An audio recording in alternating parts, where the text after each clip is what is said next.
poor nutrition in the early years is about the worst possible thing that can happen to a child.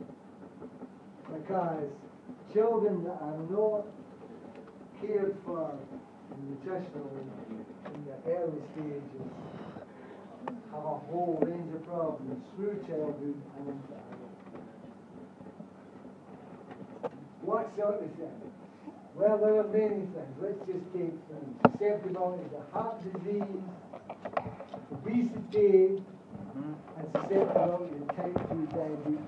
These are all related to the nutritional conditions under which the fetus, and I'm talking about humans here, but it applies to other animals as well, develop. Why is this true? Because if you have a fetus in the uterus, it adapts to the particular conditions under which it exists. If there is a shortage of food, then it adapts to that shortage. It adapts in a variety of ways. It changes its metabolism, its fat metabolism, its glucose metabolism. It changes its heart rate, it changes its blood pressure. These things change in order to maximize the amount of nutrition that the fetus gets.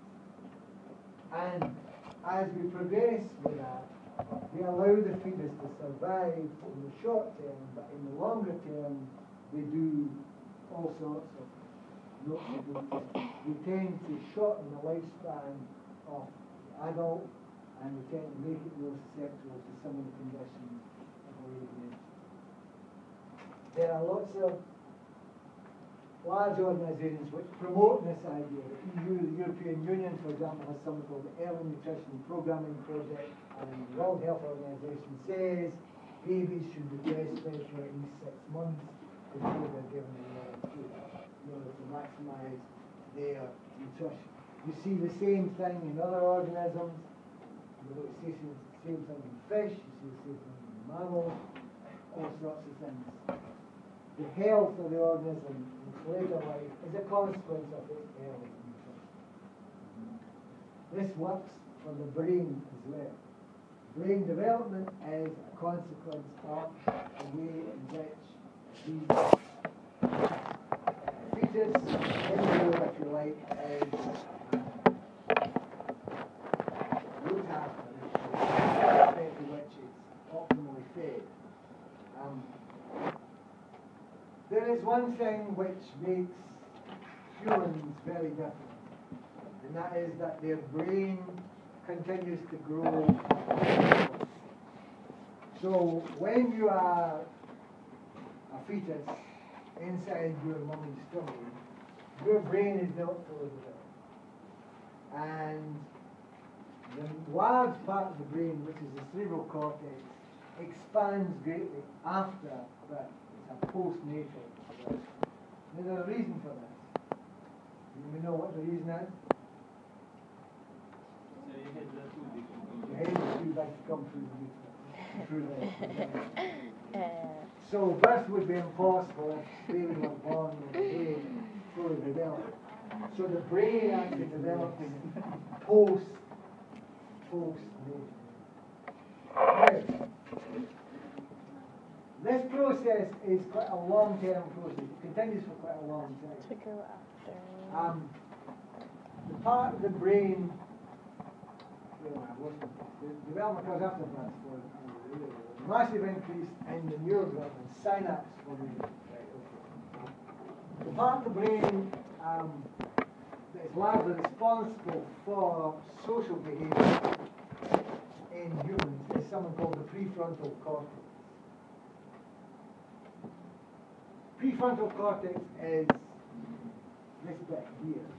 If we look at the brain, there are 4 main lobes: temporal lobe, parietal lobe, occipital lobe, and the frontal lobe.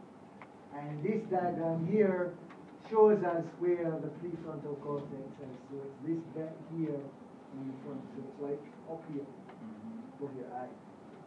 Now, this part of the brain, the prefrontal cortex, is the part that is responsible for social behavior in humans. It's not there prior to the baby being born. It develops afterwards, but it doesn't develop automatically. So, we could make all sorts of comments about people not having one. So. But the point is that it doesn't happen automatically. It is a consequence of the social experience that the baby has. In other words, a baby that is not stimulated will not develop, the prefrontal cortex will not develop to the same extent. So it is important then that babies interact with their surroundings and interact with their parents and interact with others. Babies learn to do things through example. In addition to that, there are what are called neural pathways. So, again, the baby lays down most of the neural pathways post-natal, after birth.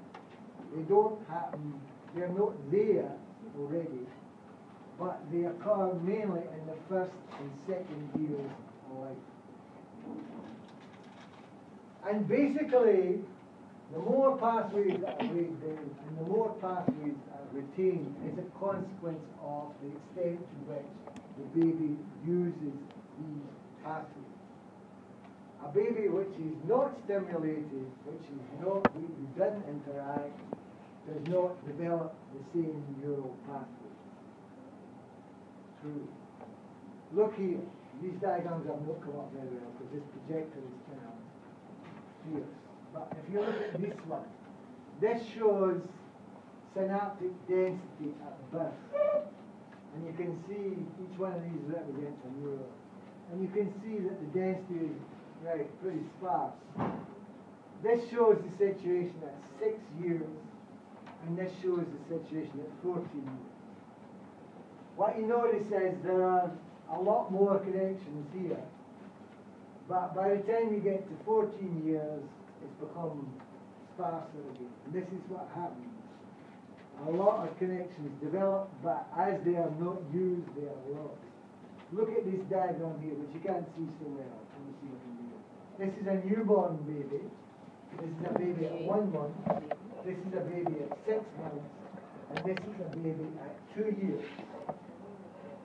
And you can see that this one and this one are pretty similar in terms of density, right? Now, so follow this through. What this means is that the baby lays down most of its synaptic connection